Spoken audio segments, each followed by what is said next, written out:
Monsieur le Premier ministre, bonjour. Merci de nous recevoir. Notre sujet, c'est le leadership européen et on voudrait commencer tout de suite avec notre première question. Vous êtes un leader mondialement reconnu. On voudrait savoir comment, d'après vous, devient-on leader? Quel était votre chemin? Merci et bienvenue. Bonjour à tous et à toutes. Au fond, je crois que le leader, à un moment, il a une expérience qui lui fait penser qu'il peut être leader. C'est une expérience qui peut arriver à n'importe quel moment de la vie. Moi, c'est arrivé quand j'étais dans une des meilleures écoles de commerce du monde, l'ESCP. J'avais créé les tribunes ESCP.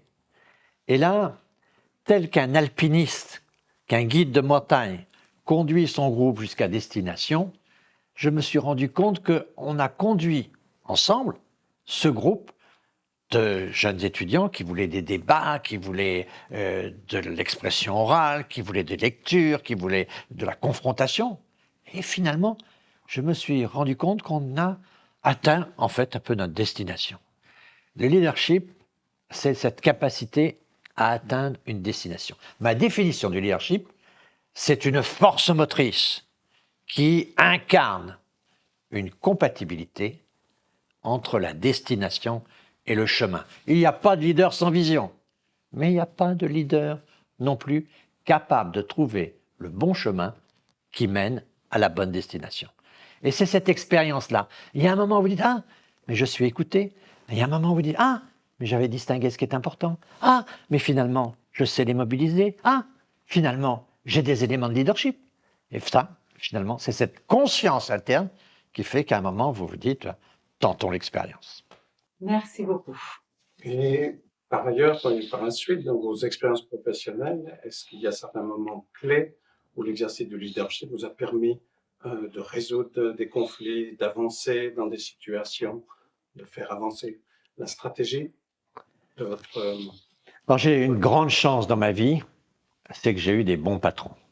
Et j'ai eu des patrons qui étaient des leaders. J'ai eu un patron de PME, j'étais dans les cosmétiques, en stage, qui m'avait vraiment, il s'appelait Monsieur Rouget, il était en Normandie, petite entreprise, mais brillante. J'ai admiré ce patron. Puis je suis allé chez Bernard Krief, puis j'étais chez Jacques Vabre. À chaque fois, j'ai eu des grands patrons. Dans politique, avec Lionel Stoléru, puis naturellement Giscard, Chirac, Barre, que des individus d'exception. Et puis, naturellement, j'ai vu des très bons collaborateurs, j'ai vu vraiment des gens qui me faisaient grandir. Donc, je crois qu'il y a cet environnement-là. Il faut aussi savoir, quand on est dans une équipe, regarder un peu les autres et regarder ce que les autres peuvent vous apprendre et détecter le leadership des autres et aller chercher chez eux ce qui va vous faire grandir. Et donc, dans ma vie professionnelle, j'ai eu des rencontres très, très émouvantes. C'est sûr que Lionel Stoléru, qui était un grand mathématicien, polytechnicien, mais qui était un poète, qui était un écrivain, qui était un musicien, il faisait beaucoup de politique. C'est pas sur la tactique politique qu'il était le meilleur, mais là, il avait compris que je pouvais l'aider. Et donc, je profitais de ce génie qu'il était, qui était beaucoup plus grand que moi, et j'ai profité de sa savoir, en fait, de sa sensibilité. Et puis, j'ai eu beaucoup d'autres patrons. Comme ça, j'ai rencontré des personnalités internationales. Je pense à Abdou Diouf, le président du Sénégal, qui, après Senghor, a réussi à avoir une sagesse profonde. Finalement, quelqu'un qui domine l'immédiat en permanence. L'immédiat, c'est sa science. Il la projette et il met tout de suite ça avec une certaine distance. Il n'est jamais bousculé par l'immédiat. Et il a cette profondeur permanente d'analyse qui fait qu'il trouve les clés pour faire avancer son propre chemin. Dans les conflits, le leadership est naturellement une capacité importante d'issue, parce que c'est une force. Mais attention, la force ne doit pas être violence. La force ne doit pas être arrogante. Le leader qui arrive autour d'une table, on le voit arriver. Par définition, le leader, il est perçu comme tel par les autres. Donc il faut qu'il sache manier la discrétion. Donc tout est aussi question de dosage et aussi probablement d'attention aux autres. Je pense que ce charisme dont on parle, il y a Multe définitions. Est-ce de l'inné? Est-ce de l'acquis?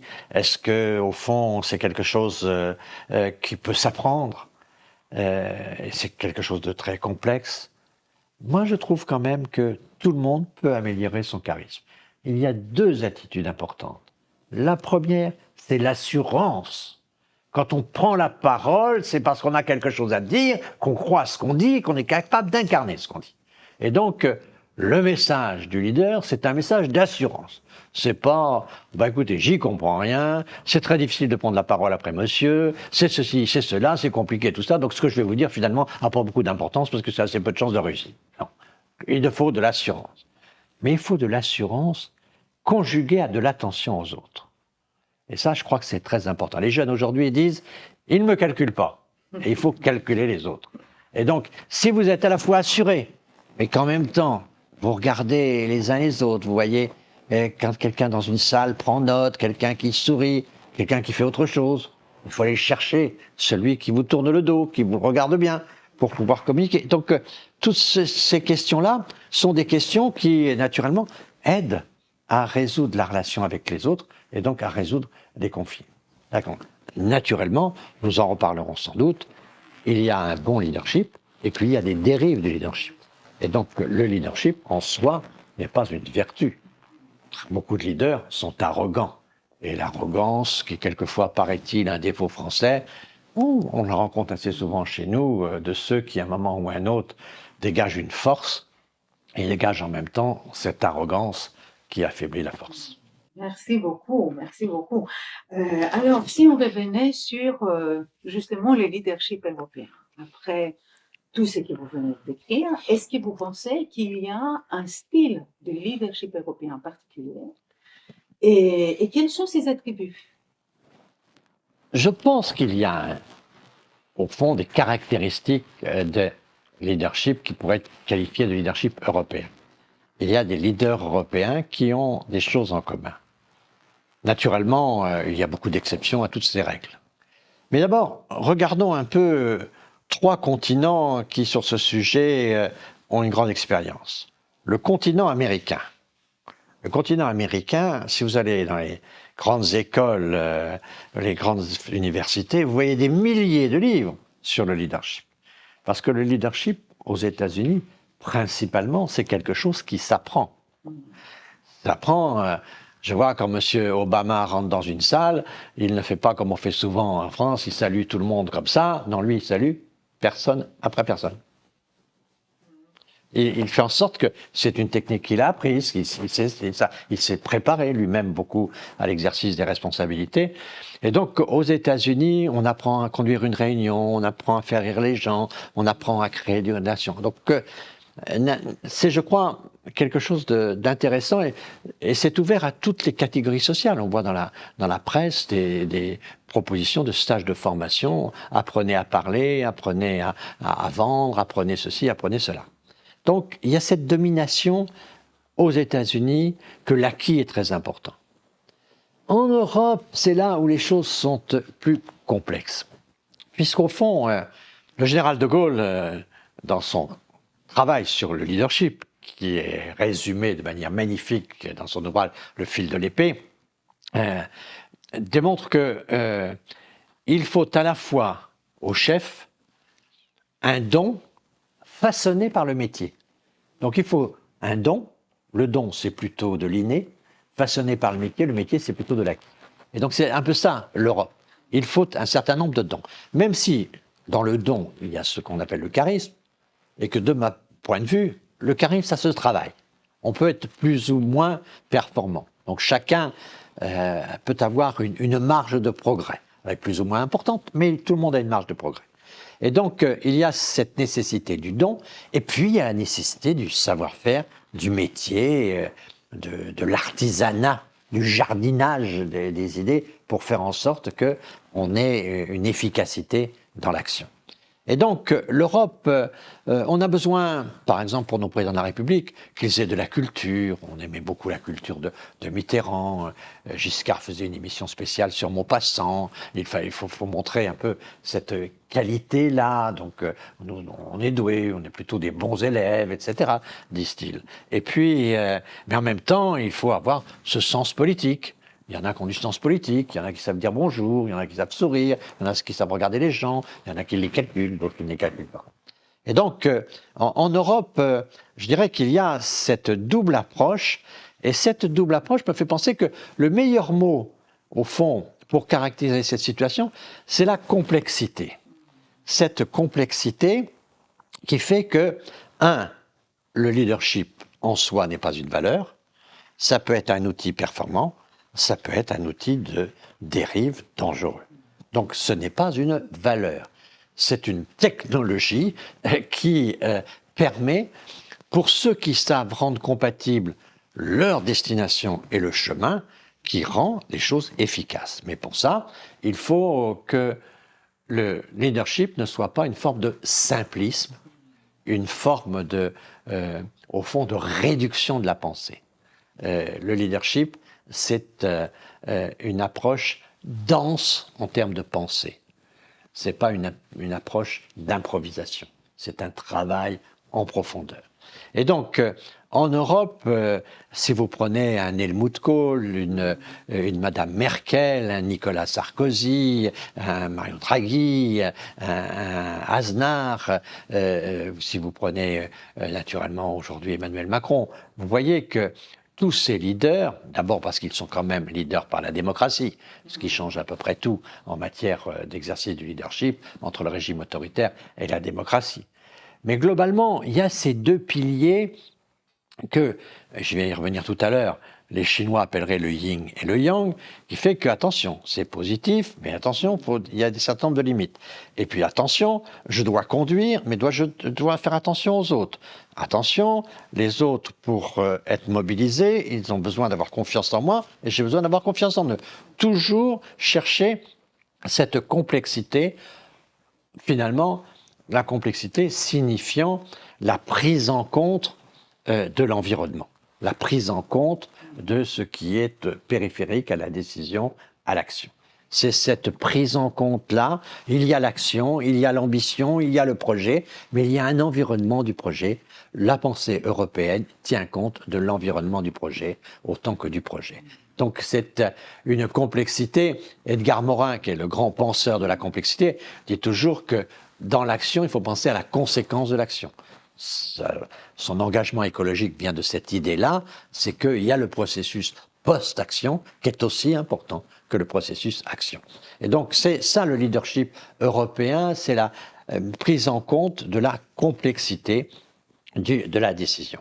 Alors comme je parle de yin et yang, on pourrait s'interroger sur le leadership chinois et asiatique. Là, je crois qu'il faut différencier, comme toujours, un peu les périodes de l'histoire, puisqu'il peut y avoir des périodes, la démocratie américaine est exemplaire à bien des égards sur l'état de droit, sur le statut de la presse, sur justement la complexité d'une société, et M. Trump est un peu caricatural par rapport à cette histoire démocratique. Donc je pense qu'il peut y avoir aussi en Chine un Xi Jinping qui n'est pas tout à fait conforme à la vision, même pas du tout, je crois, à la vision que pouvait avoir un Confucius de l'exercice du pouvoir, qui était quelque chose de discret, de secret. Aujourd'hui, la Chine cherche à développer ses stratégies de pouvoir dans une direction, je dirais, qui est un peu conforme à l'état du monde aujourd'hui. Précédemment, dans l'histoire de la Chine, le chef est secret. Le chef, l'empereur, il est dans la cité interdite. Personne ne le voit. Et lui n'est pas sur les plateaux de télévision, il n'écrit pas de livres, il est à l'intérieur, il fait travailler les autres, il organise le travail. Mais tout le monde dans son équipe est là pour protéger le chef. Le chef ne s'expose pas. Chez nous, le chef s'expose. L'image de Napoléon au pont d'Arcole et au fond, le drapeau en avant, le leader est devant le groupe. Non, en Chine, le leader est dans le groupe. Il organise le groupe, il fait travailler le groupe, Mais le leader n'est pas forcément en super exposition. Quand vous recevez une délégation chinoise, le premier qui vous serre la main n'est pas le chef. Le chef, il est dans le groupe, mais il ne se présente pas en tant que tel. Et si vous avez un peu d'expérience, vous allez le détecter parce que vous allez vous apercevoir que les uns et les autres parlent en tenant compte de la réaction du chef. Et le chef, il est là, mais les autres protègent le chef. Je l'ai souvent dit à Nicolas Sarkozy, puis aussi à notre président actuel, Emmanuel Macron. Attention, les institutions françaises sont des institutions qui protègent le président. Les institutions ont mis un Premier ministre pour protéger le président. Et quand les choses vont mal, on change le Premier ministre et on garde le président. On est à la fois dans ce pays souverainiste, on veut un homme en charge de l'essentiel, mais on est en même temps régicide, on veut lui couper la tête, et c'est possible aussi la tête de son épouse. Donc nous, on a trouvé des institutions, les gaullistes ont eu cette science, ils ont trouvé un président élu au suffrage universel qui est le chef, et un Premier ministre qui est nommé par le Premier, qui est donc un chef délégué, et s'il y a une tête à couper, c'est celle du Premier ministre qu'on coupe. Comme ça, on protège le président. Nous, dans notre logique en Europe, on expose beaucoup plus notre chef que ne le fait le Chinois d'une manière traditionnelle. Et donc, on voit bien que dans l'histoire du monde, le leadership est vécu différemment. Au niveau européen, parce que nous sommes une culture démocratique, le chef, naturellement, il est toujours en liaison avec sa légitimité. Et sa légitimité, c'est l'élection. Et naturellement, c'est à partir de ce travail électoral qu'il va gagner sa puissance pour agir. Et là, c'est à lui ensuite de sculpter cette légitimité pour gagner en puissance, gagner en intelligence, gagner en pouvoir, gagner en responsabilité. Donc, je crois qu'en Europe, on ne peut pas considérer qu'une fois élu, le travail est achevé. En Europe, tout commence quand on est élu. Et tout commence en associant d'autres activités que la seule légitimité que vous a donné l'élection. Et donc là, il faut construire des gouvernements, vous avez des oppositions, vous avez des pays voisins avec qui vous pouvez avoir des difficultés, un certain nombre de choses. Donc vous avez l'environnement de votre décision à gérer. Donc je pense que le leadership européen, par rapport à l'évolution américaine qui va vers un peu plus de simplicité, voire de simplisme, par rapport à la Chine qui garde quand même globalement cette science du secret du pouvoir, nous sommes, dans un leadership complexe, un leadership pour lequel il faut essayer de limiter un peu l'exposition des leaders, mais que globalement, aujourd'hui, les leaders s'avancent de plus en plus comme des personnalités extraordinairement puissantes. Mais aujourd'hui, dans le monde médiatique, la puissance, c'est quelquefois le début de la fragilité. Merci beaucoup, c'est très intéressant. Justement, vous avez donc évoqué la complexité comme le qualificatif du leadership européen en évoquant cette relation entre l'action et la conséquence. Et donc là, j'aimerais, pour le fait, vous poser la question des défis auxquels fait face le leadership européen. Est-ce que cette complexité lui donnerait aussi une certaine lenteur dans l'action? Comment se situe aujourd'hui le leadership européen dans les enjeux mondiaux? Le leadership européen doit se définir. On peut le caractériser par sa complexité, mais la complexité concerne sa propre identité, mais pas sa destination. Quelle est la destination du leadership européen? La destination première évidente, ça a été la construction de la paix. Et au fur et à mesure des temps, cette mobilisation pour la paix, cette cause, cette destination, cette vision, ce projet, s'est affadi puisque, au fond, la paix apparaissait assurée pour l'éternité. Or, on voit bien aujourd'hui que la guerre est de retour, que les horreurs sont de retour et que rien n'est indélébile dans l'histoire et que tout peut revenir. Et donc, on mesure combien on a été naïf de croire que la paix était éternelle. Mais il n'empêche que les opinions publiques aujourd'hui ont pris l'habitude de considérer que la paix est quelque chose de normal et qu'on ne peut pas avoir aujourd'hui comme première ambition la paix. Oui, la paix, c'est notre oxygène. Mais on n'a pas comme objectif simplement de respirer. Que faisons-nous? Et que faisons-nous quelle est notre cause?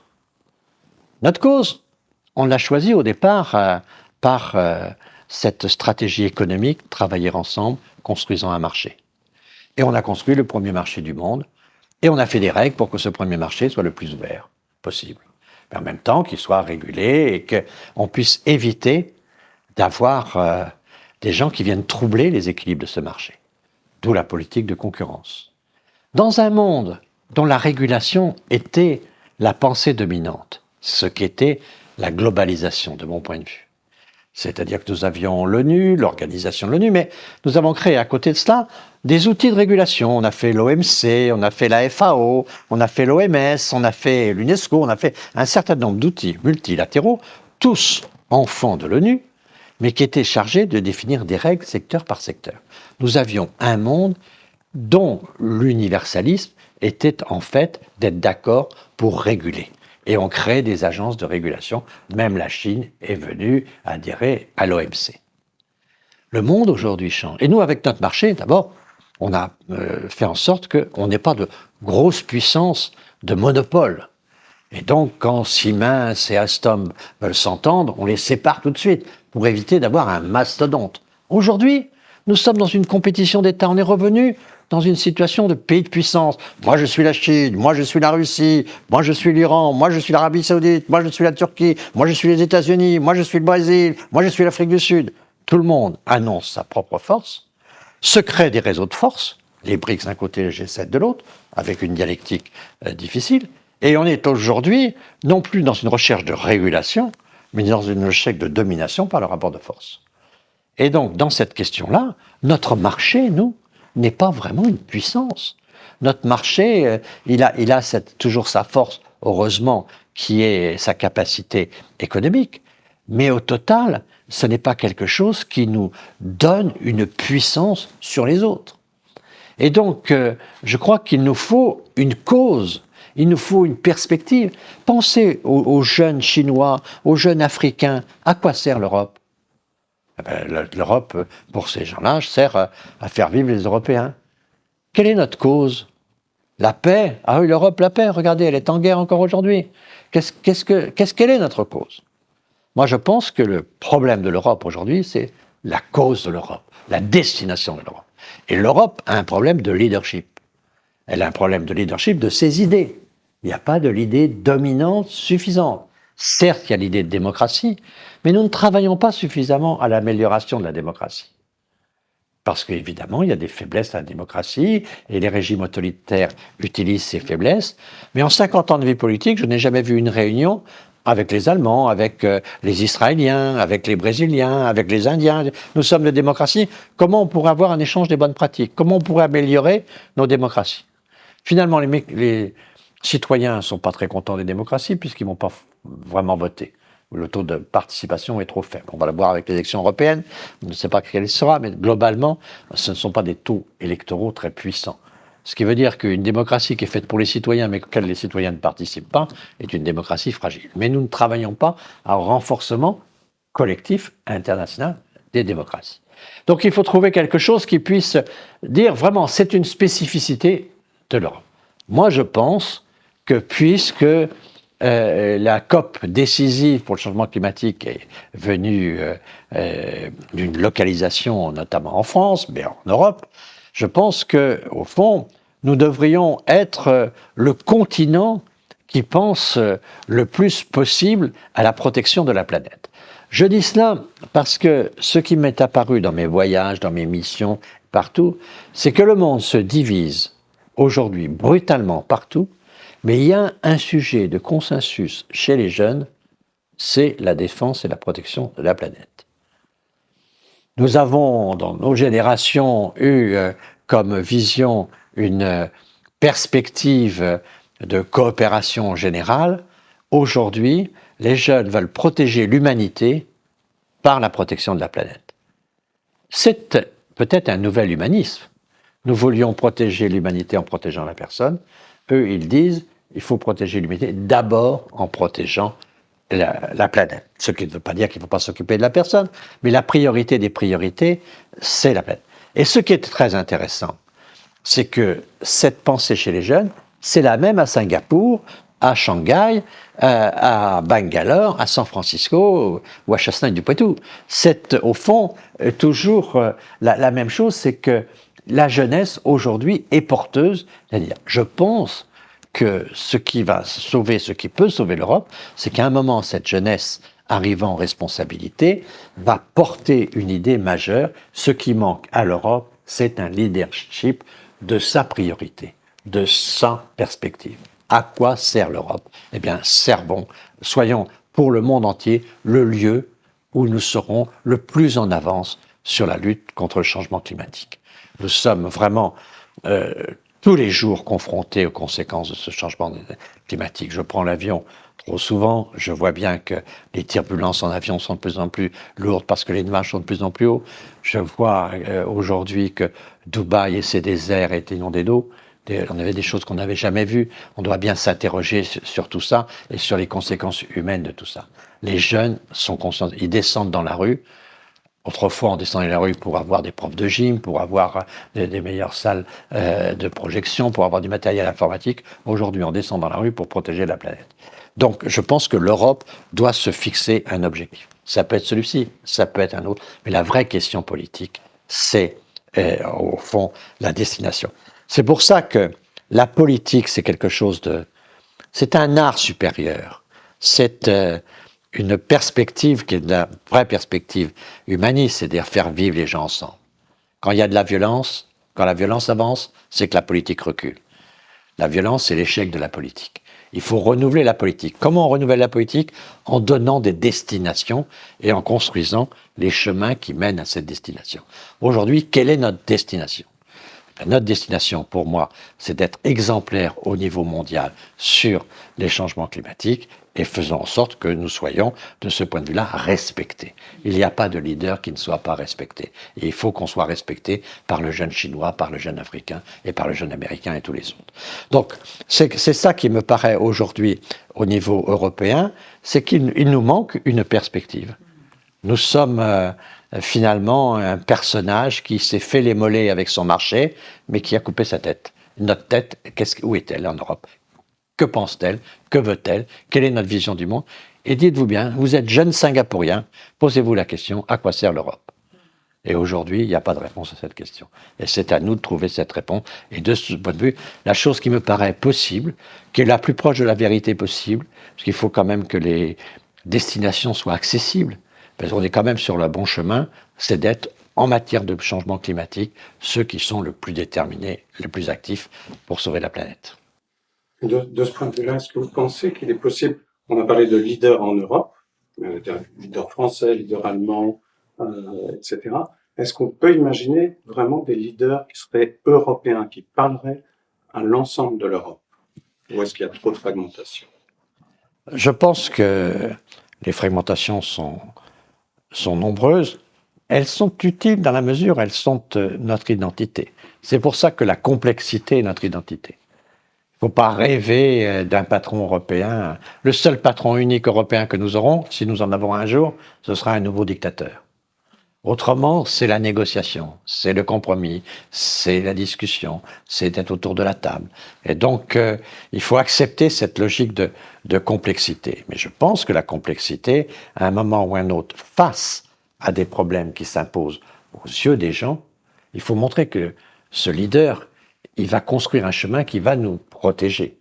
Et je crois que sur les changements climatiques, sur les grands désordres du monde aujourd'hui, un leader qui proposerait une mobilisation européenne, qui s'appuierait sur la jeunesse, qui donnerait aux jeunesses de l'Europe entière le droit à la parole, la libération de cette parole, je pense que là, cette personne-là serait écoutée et aurait une possibilité de montrer un chemin. On sent qu'il y a une cause qui apparaît, c'est le consensus sur le changement climatique. C'est le consensus sur l'environnement. Ça, c'est quand même très important. La politique a besoin de consensus. Il faut faire en sorte qu'on ait la volonté d'aller ensemble dans une même direction. Et donc, aimer, ce n'est pas se regarder l'un l'autre, c'est regarder ensemble dans la même direction, disait Saint-Ex. Et donc ça, je crois que c'est quand même très important. Aujourd'hui, on sent monter ce consensus. C'est pour ça que la situation n'est pas désespérante. Elle serait désespérante s'il n'y avait pas de consensus, si nous étions que morcelés. Mais faisons confiance aux sociétés civiles. Regardons aujourd'hui les richesses qui ne sont pas exploitées. Quand je vois, par exemple, qu'en matière de conflit, la place des femmes dans les négociations et dans les médiations est très faible. Or, ce sont souvent des personnalités qui sont très adaptées à la médiation pour un certain nombre de conflits. On a des formidables progrès à faire. Parce qu'il y a des volontés de consensus. Et aujourd'hui, quand vous voyez que des jeunes Américains et des jeunes Chinois sont d'accord sur la planète, je connais des jeunes Chinois qui refusent une promotion politique à Pékin parce qu'ils ont des enfants qui ont moins de 10 ans, et à moins de 10 ans, les enfants ont les poumons qui souffrent terriblement dans les pays pollués. Et donc, ils refusent ça. Les enfants d'abord. Eh bien, les enfants d'abord, c'est la même idée à Washington qu'à Bangalore ou ailleurs. Et ça, je pense que c'est ça le levier politique de l'avenir. Et donc, c'est ça, je pense, c'est là où le leadership est indispensable à la politique, mais c'est un leadership qui a une perspective, qui a une vision, qui a un chemin. Il ne suffit pas de régler les problèmes de trottoir dans la démocratie. Les problèmes de trottoir, il y a un problème de trottoir, c'est énervant, il faut me le régler, mais une fois que c'est réglé, on l'oublie tout de suite. Et ça n'a pas un acquis démocratique. Il faut le faire, le trottoir. Mais c'est quelque chose qui est un peu l'oxygène de la vie. Il faut des trottoirs, mais il faut des visions. Il faut s'occuper de ces visions. Et là, on voit apparaître dans notre monde très dangereux aujourd'hui, dans un monde en crise, justement, quelles sont les idées capables de construire un leadership. L'Europe a été une idée qui a monté à un moment la capacité du leadership de la négociation, y compris de la coopération internationale et du multilatéralisme tel que l'ONU. On a montré ce chemin, tous ensemble autour de la table. Maintenant, on voit bien que tous ensemble autour de la table, c'est quelque chose qui concerne beaucoup de difficultés de moyens et une absence de fin, une absence de perspective. Reprenons le problème par le début, la destination, puis le chemin, et c'est ça qui construit le leader. Donc, le message optimiste, c'est celui de la jeunesse, qui seront les futurs citoyens du monde. C'est un consensus à faire exister, à faire émerger. Il faut mobiliser l'ensemble des jeunes sur cette nécessité de protéger la planète, parce que c'est eux qui sont les premiers exposés. Et au fond, c'est eux qui doivent prendre la conscience de tout ça. Je crois qu'ils sont conscients. Il faut montrer la nécessité d'une pensée mondiale sur le sujet. Et vous savez, on est assez proche quand même de tout ça. Quand vous écoutez le discours de Xi Jinping quand il signe l'accord de Paris, et que vous regardez Biden quand il revient à l'accord de Paris après que Trump en soit sorti, finalement les deux discours sont très voisins. Donc il y a des sujets quand même sur lesquels on peut être d'accord, parce que c'est quand même assez étonnant de voir que ce virus de la pandémie qui se moquait des frontières, on l'a lutté, combattu en faisant venir les frontières. Mais tout ça avec des divisions, avec des tensions. On voit bien aujourd'hui qu'il y a des sujets qui dépassent nos frontières. Alors bien sûr qu'il faut des nations, bien sûr qu'il faut des volontés, des langues, des cultures, mais il faut aussi des perspectives qui dépassent les murs des frontières. Et ces perspectives, c'est à mon avis la place de l'humanité dans cet espace cosmique. Et ça, c'est quelque chose qui touche les jeunes parce que ça touche leur vie. Et donc, il ne faut surtout pas être désespéré de la vie politique. Ce n'est pas parce qu'aujourd'hui, la politique n'est pas à la hauteur de ce qu'on attend d'elle qu'il faut être désespéré, parce que de toute façon, la politique, c'est la seule réponse à la violence. Il faut faire vivre ensemble. Pourquoi on a fait de la politique? Pour ce que les gens ne se battent pas.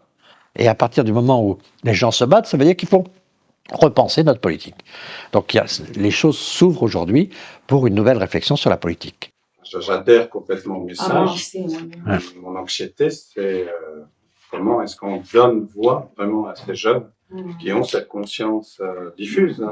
Mais pour moi, c'est entre guillemets la même chose quand on dit l'éco-anxiété, du genre, il faudrait traiter les jeunes parce qu'ils souffrent d'éco-anxiété. Le problème, c'est pas les jeunes, c'est la situation de la planète. Bien sûr. Donc, c'est plutôt de la conscience qu'ils ont. Oui.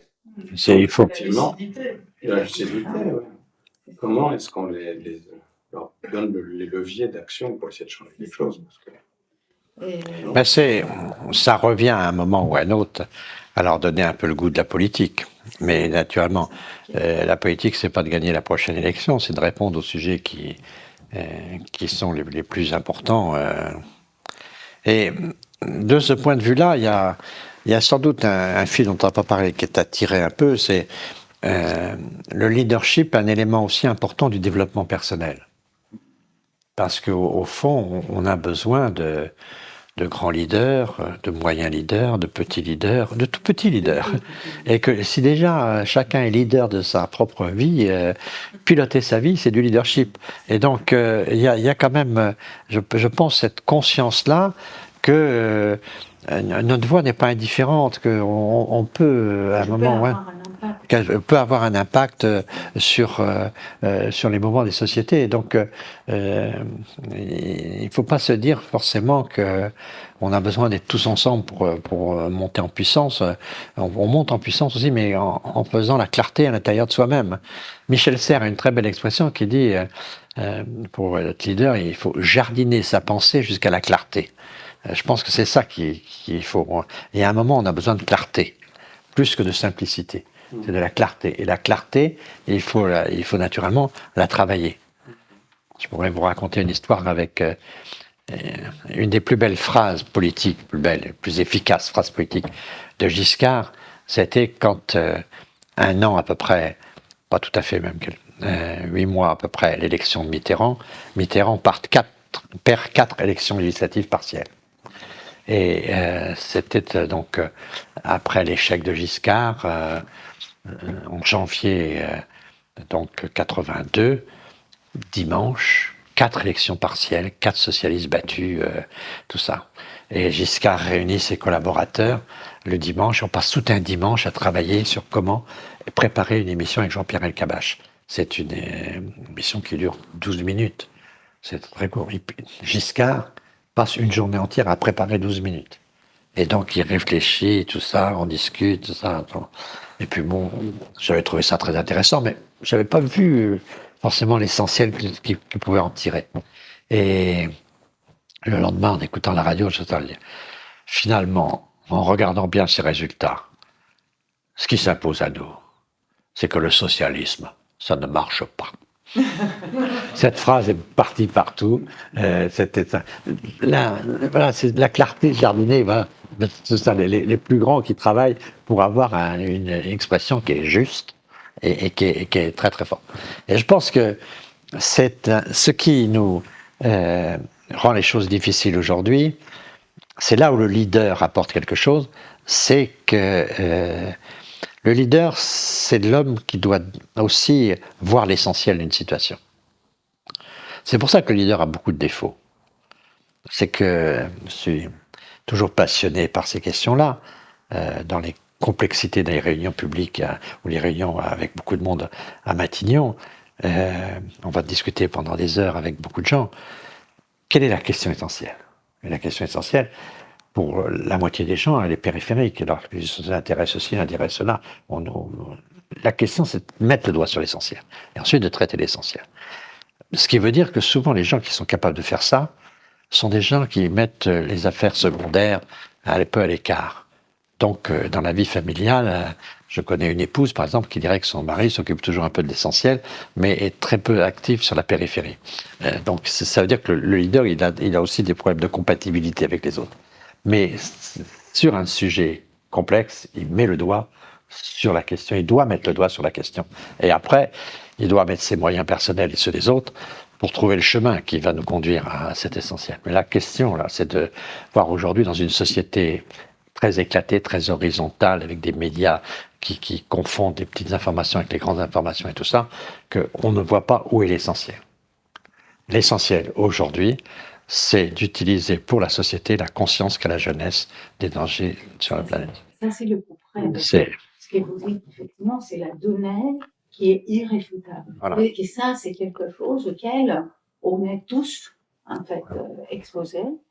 Et c'est, je dirais, une identité commune qui nous donne tous. Hein. Et voilà. Vous avez dit la dernière fois la planétarisation. Vous avez parlé de la planétarisation de la géopolitique. Oui, et de la pensée, en fait. Hein, c'est de se dire que moi, dans ma génération, la planète n'était pas un objet politique. Et aujourd'hui, c'est devenu un objet politique. Et donc, c'est sûr que la planétisation de la pensée, c'est quelque chose qui change. Bon, on pourrait parler des heures. Merci beaucoup.